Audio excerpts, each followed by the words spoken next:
this village in central Mindanao, women walk as far as 3 kilometers to learn something new.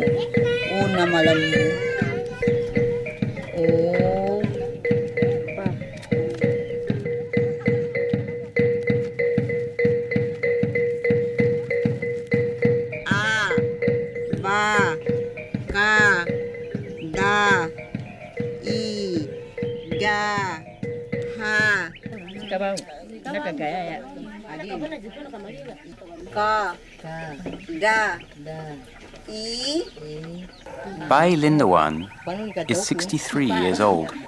Like many of the older women in her village, she was never able to attend school. In this literacy class, the women need to start with the basics, learning their ABCs and how to write their names.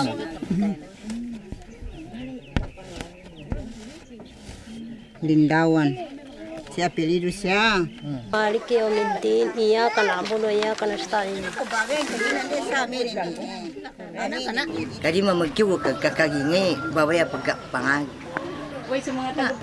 Na daw mga langon na lupangay man mas daw ngir nakapangayo ni siya usir kami. Ena ngina ni makan lupang ko ni babay. Udo man ko kataga na babaya bangagi. Ka untuk mengguanya makan lupang. Na minanda kay mamu mangagi. Bangwang kay na mga mestra na minadi kay maka pangagi ka diba bukan siya nyugo.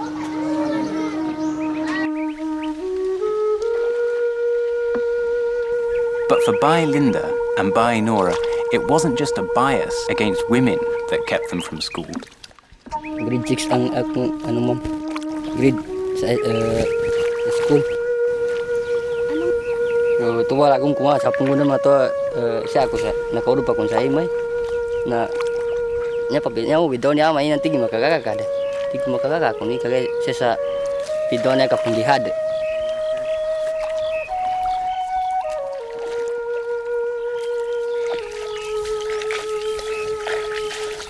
sa niya kali niya mama niya makapanagita kitab Quran so at saka hadis na may makapang makang gobyerno kitab mo sa Quran may pangkapanglina mi sa kaniya na dinay pang iba-iba na muslim mo kaya tamang pa mo sa anong guntra sa imay guntra mo siya mo.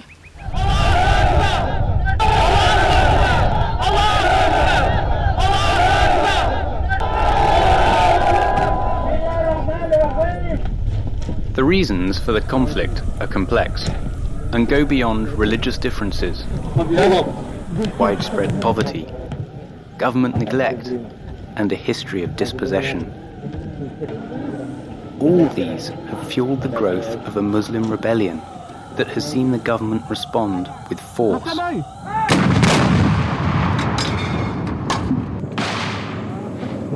Armed clashes between government troops and Muslim rebels have gone on for 3 decades.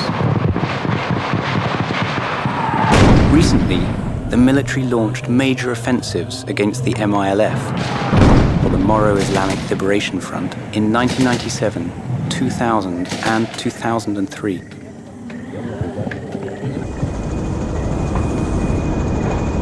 The operations were supposed to target rebel camps. But in these predominantly Muslim areas, where rebels enjoy local support, it is the civilians who bear the brunt of war. Nabuna ka masuka. Guna. Nabuna ka kinagin sa mimbatuba. Bumba. Nana, ito rumbe kinapatay. Makakudi ginanga sa kabitulan ni wala ka ma'am. Tingina ni ngi mau waka wata ka bangi mana makolyang kan ngi mana makalsinga ka makimagine ka tigay. No gutaga pinagatol ko bito ba ngito ka kasi sabo na kagkume.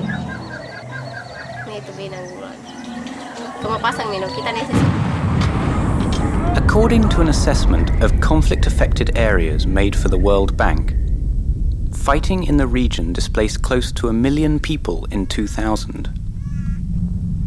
Most of those who fled to evacuation centers were women and children.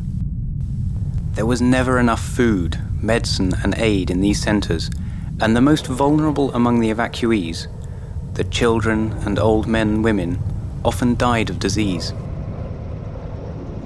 imagine, alas 10 sa magabi, gumanat kami. Matagay, pagganat, di namin kataon daw kayo pagtaman.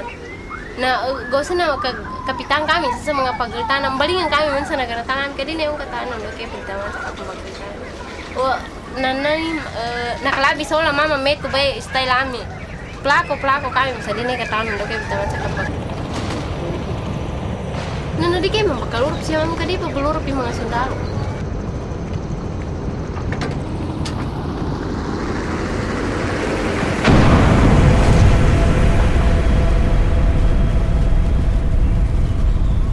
Nanti pa mamawari niya siya. Ugot. Sunog ma'am. Sinunog ng sundalo. Dapan makabasuka siya mama, dapon siya. Bay, naso na kauro po siya, binidyo niya, hindi naman na wala. Anong guna ko na nito. Ito pata binidyo niya. Kasi gana na tuni na ko na. Anta di ka na kampo na yung may ito ma'am. Ka na Sibilya, wala na Sibilya niya. Sinunog yan.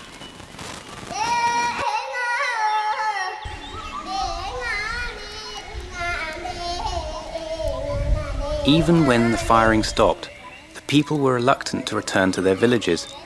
They feared that fighting would resume. But life in the evacuation centres was more difficult as food and aid ran out. Villagers had little recourse but to return and rebuild.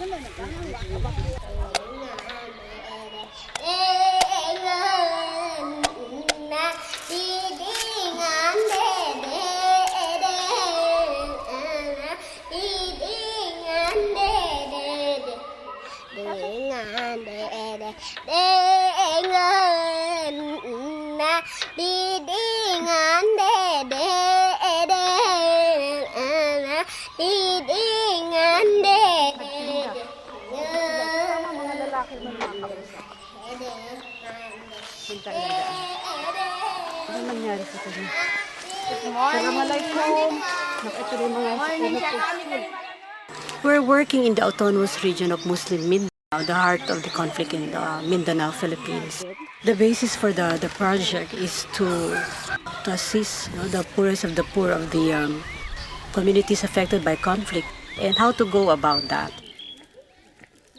Because it's a very challenging and complex situation where the conflict has been there for many years. So how do you start? Siya bangka niya ma'am, tapos yung may fishnet walang bangka, pag gamitin yung bangka niya, parang rent na 30. Ako hindi lang isang Muslim, isa rin actually akong IDP.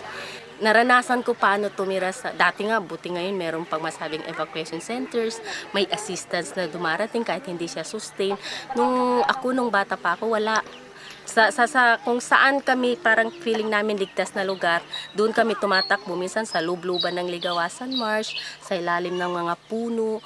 Ganun yung takbuhan, hindi palabas, kundi lalong paloob. Yung sa tingin na hindi maabot ng kung sino anong grupo. Ngayon, buti sila may evacuation center pero ganoon pa man, hirap talaga tumira sa isang lugar na alam mong wala kang karapatang kumilos ng malaya kasi nga hindi nga iyo yung lugar. Tapos limitado pa yung hanap buhay. Paano ka naman maghanap buhay sa dami ninyo? Assalamualaikum. Bai Linda lost her husband during a recent skirmish between military troops and Muslim rebels. After spending 2 years in an evacuation centre, she returned to her village. Alone and unable to make her farm productive, she moves from farm to farm, working as a labourer. Each day is a struggle to survive. Ano naman kaya, doon ako makakat. Motu, lumalulam. Kapi yung mapita. Di mapakai magawa ako sa mapita. Lumotu, lumalulam. Pwede kayo man, di makakasa, aram pa man mapantyali. Pamintin na boy kapukan eh. Sana niya watak ko. Dua ka baso, tali. Sa, panawa kapasangan kapag ito mabalo. Takal man ba mapasang kapag ito. I think the depth of poverty that is not quantifiable. It is the spirit, the person, of feeling so not part of anything. So, and the rights of making a choice. And then the displacement of so many years, and not knowing when I can normalize my life. Kasi nga, sabi ko nga, pag giyera, lahat, kahit is community structure, properties, wala yan. Wash out lahat yan. Nung dumating itong project, ako sa bayo ko, gusto ko, masaya ako. Kasi alam ko kahit papano may maitulong ito sa pag-build uli. Kumbaga, pagbangon uli ng mga komunidad na to. So, Arm Social Fund na aduninan talo ab pangkatanin. So, kabangumbaya sa mga kalsada, so kababatindag sa mga eskwelahan, nanambay nakaludot siya sa Community Development Assistance. Ang gunya ba project tanwa niya? Literacy, livelihood, and food sufficiency. Rebuilding after a war means rebuilding destroyed infrastructure like roads, bridges, and school buildings. But more than that, it also means giving direct assistance to communities so they can start again after the trauma of war, loss, and displacement. And then year 2002, nagkagira dito sa inyo. Diba sa Bulyo Complex, Pagalungan, Dato Muntawal, pati Pikit, libo-libo magsasaka ang naapektuhan. Itong kamuti natin is PSB sweet potato number 16. No? This is a very high yielding kamote. 2 to 3 kilos ang laman nito. Ha? So ang kamote, very rich in carbohydrates. Ha? So mag-harvest tayo mamaya ng kamote para madala kayo. Dr. Hondrade heads the Food for the Masses program of the Department of Agriculture.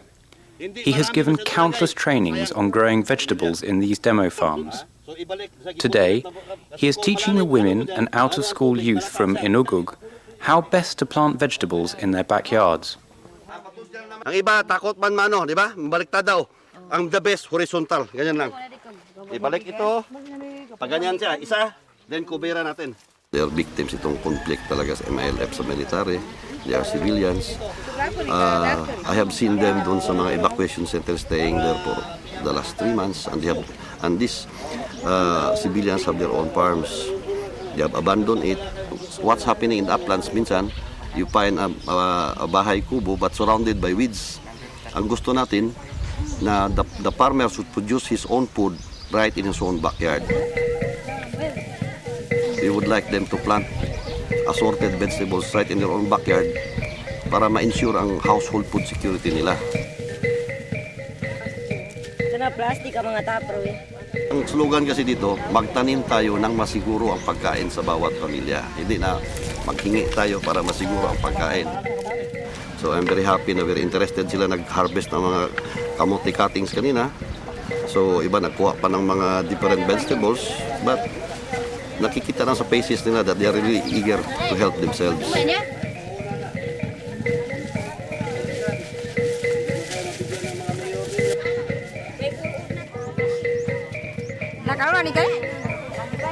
The women are excited as they return to the village, bringing seeds, cuttings, and even ducklings to start their own backyard farms.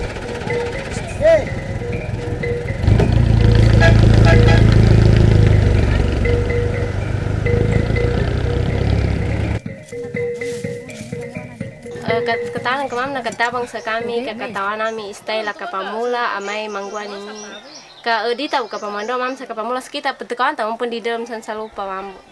Natu ya guna sana kalau kami sa iyo isi makatawa namin me ne kadal makalo tini ne kadal madali de pendi pagano na mike pembugul na katawa namin me teruti man dua timan laga se kapambugul kami ka di kai pang kapamando ne pengin ni kadakala pakodu dami san sa pesuanan. Vegetable gardening is just one component of this project for peace.